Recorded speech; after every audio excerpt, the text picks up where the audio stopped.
Hi, welcome to another episode of MYD Global. I'm your host, Leanne Hackman-Carty. When a disaster hits, it's really important to raise money for both the response and recovery efforts. In this episode, I'm speaking with Barb Coury.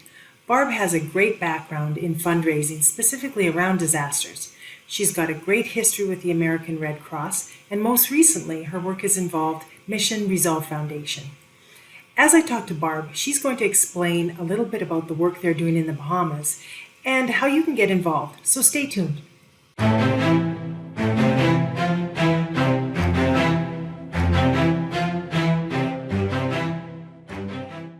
Barb. How are you doing today? Just fine, thanks. I'm happy to be with you today. Well, before we get started on our topic, do you want to tell the audience a little bit about yourself, your background? Sure. So I actually started my professional life as a research scientist and did a couple of postdocs in neurology, and then had the love of science driven right out of me when I worked for a for-profit biotech company.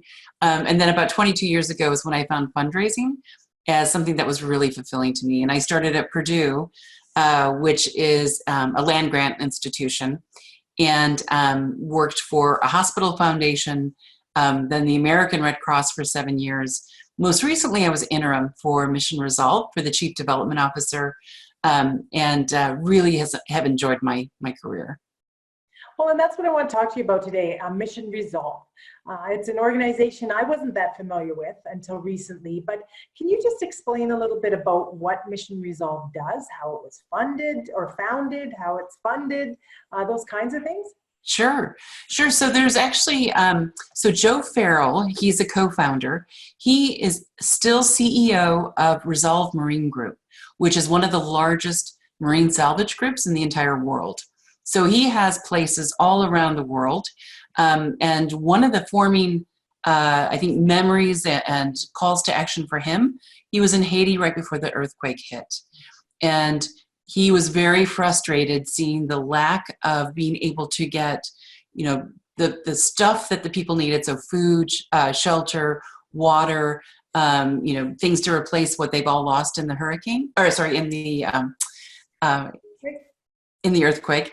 And so what he did then is really thought about, how can I get involved in helping coordinate the not-for-profit mission in times of disaster?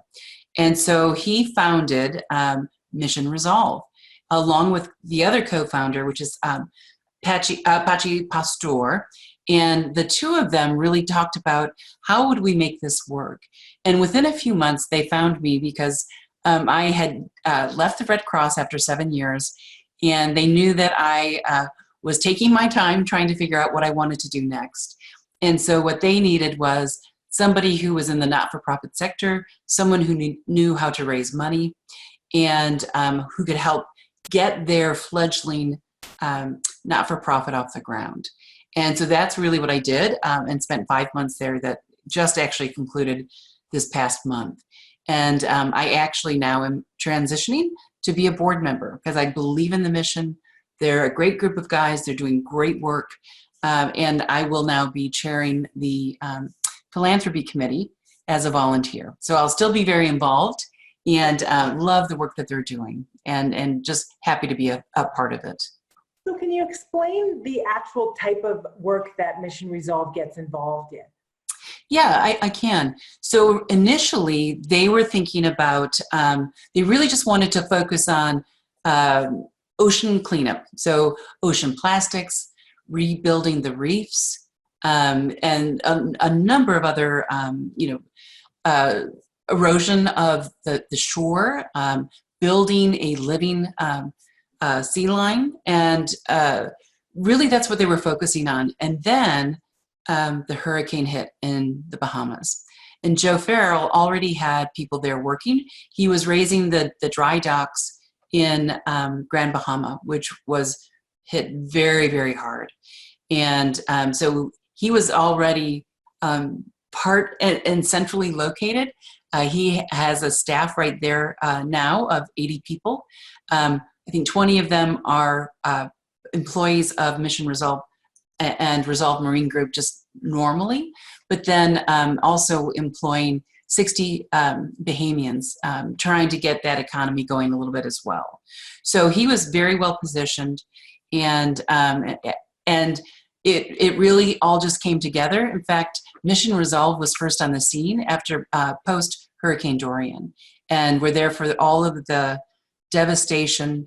You probably already know this, but 95% of the economy in both Grand Bahama and Abaco, which are the two series of islands that were hit the hardest, 95% of the jobs there were service related. And those are all gone because there are no restaurants, there are no hotels, there is no service industry. We don't have cruise ships going there anymore. So people are not only homeless, most lost their homes, but they're also unemployed. And so it's a really devastating 1-2 punch for these wonderful people that need some help in recovery. And so I've been working with them. I went to the Bahamas, I think 5 or 6, maybe even 7 times in the last 5 months, meeting with the Bahamian government, trying to put together a plan, which we were able to do and successfully do, and then really trying to govern those financial and human resources that are needed for the Bahamians to recover. And not just recover to the extent that where they were before, because some of these folks, this is the 4th time they've lost their house. And so what we really want to focus on is sustainable and improved structures so that they can be more resilient in the future. And we see the Bahamas as really that test case for what can we do to make this better the next time it's going to happen, because there is going to be the next time that it's going to happen. And we just want to make sure that everyone is prepared as much as we possibly can be. We know that, and this is FEMA's work, and this is other government agencies' work, for every dollar we spend on building resiliency within a community, we save $6 to $7 on the back end in response. So it's more economical for us and certainly is less devastating.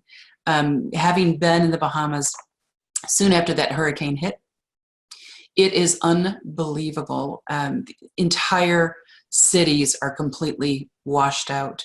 And not only that, anything that was in the landfill went out to sea.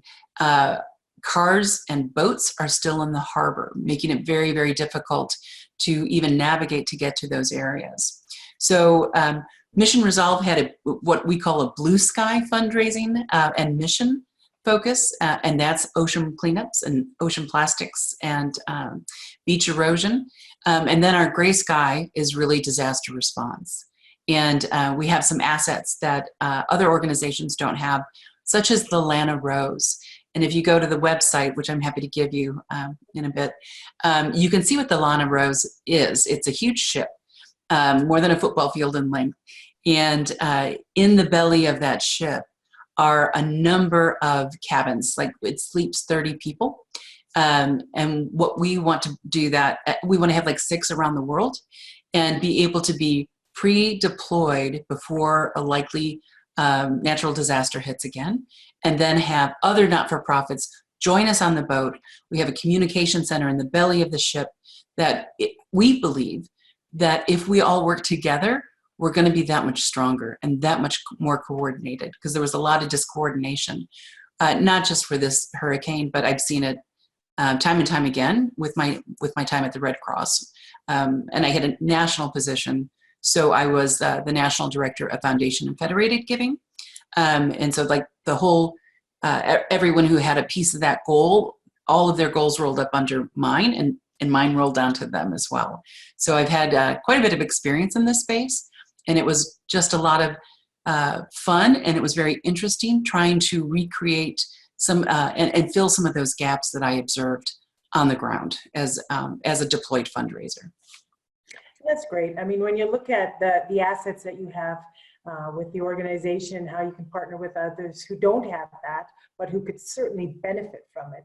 I think Right. that's when things can really happen. You know, there's so limited time and energy and money, and you just think, why would we not be looking at collaborative models like this? Right.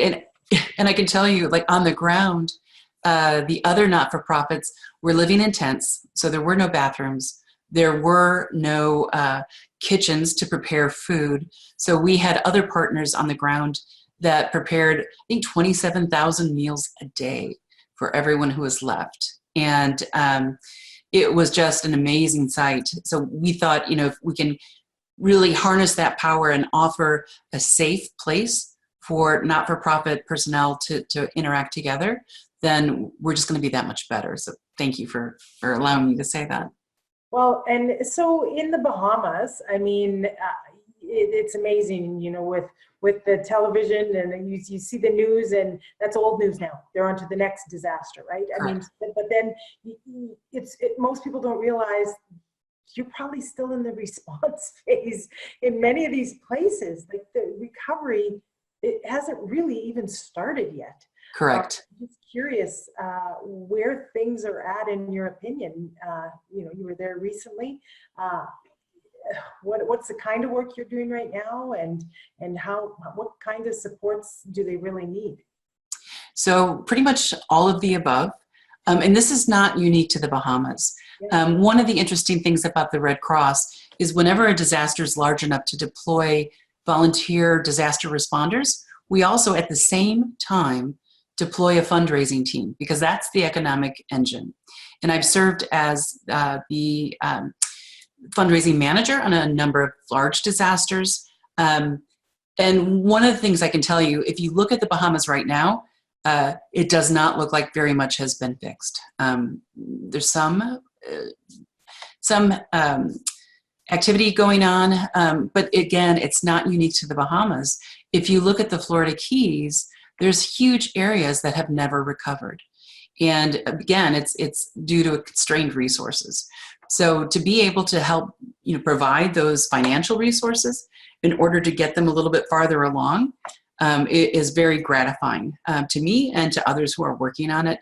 But if you went to either Ebico or the Grand Bahama Islands, it looks like it's maybe post 1 week disaster. And there will be parts that will never recover, most likely.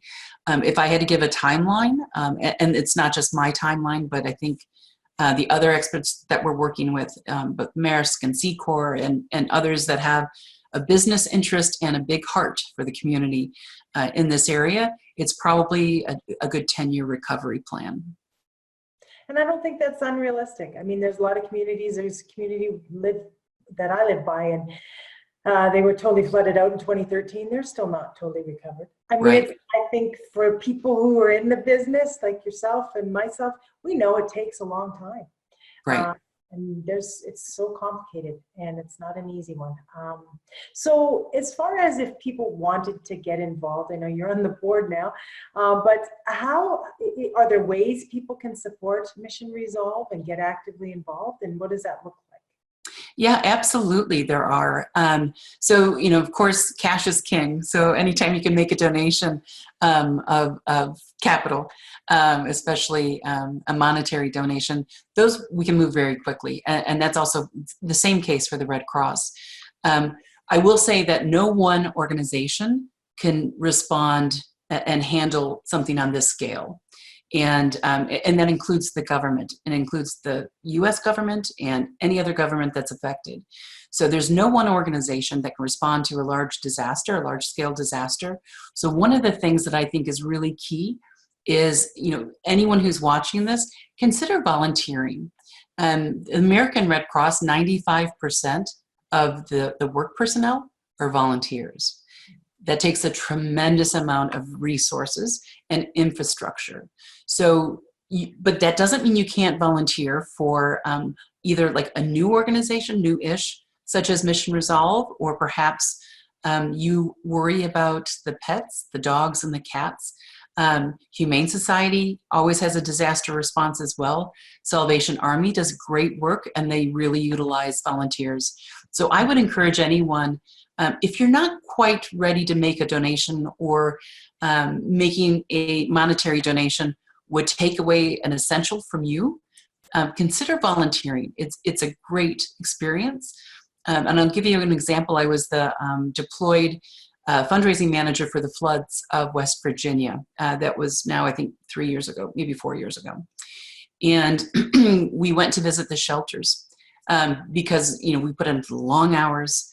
We sometimes forget to eat, forget to sleep. And so, 5 days in, we decided to go reconnect with the mission and talk to the people that were helping. But as far as the volunteer piece goes, there was one young woman who looked like she was a college-age woman, and she was just sweeping the floor. And I was talking to her, and I said, what made you come here to sweep a floor? And she said, I had to do something. And she talked openly about struggles that she had had in college with depression. And she said, I haven't thought of myself in 5 days. And I thought, that's a testament to helping the greater good, getting out of your own head and feeling like you're contributing. Yeah, that's awesome. Well, Barb, is there anything else you wanted to mention before we wrap up? Anything I might have missed? No, I would say that, and you are already, Leslie, hit this on the head earlier. Once a response to a natural disaster or the natural disaster itself is no longer highlighted in the news, does not mean that the need isn't great still. So we do know that a lot of donations come in initially for that initial disaster response. They tend to be smaller gifts, but a huge, huge volume. Later on, the gifts tend to be a smaller volume, but much larger gifts. And that's really needed to recover and build a better sustainable model for a community so that the next time this hits, and it will hit again, none of us are safe. And none of us did anything wrong to deserve, being hit with these natural disasters. But we do have to build in sustainability. And I think the time is now. And I know a lot of organizations like ISD are looking at that as well. And that organization is doing great work as well.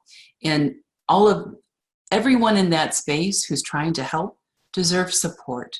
In whatever format anyone can give. So I would encourage, those of you who are watching at home who want to get involved, do a little bit of research. Also think about what appeals to you and what speaks to your heart. There's always an opportunity, and I would encourage you to get involved in whatever way that you possibly can.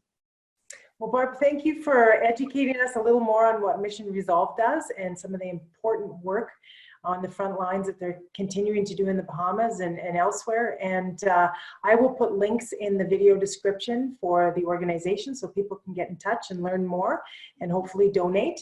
And thanks very much and all the best in the future. Well, thank you. It was a pleasure to be here. Okay, bye-bye. Bye.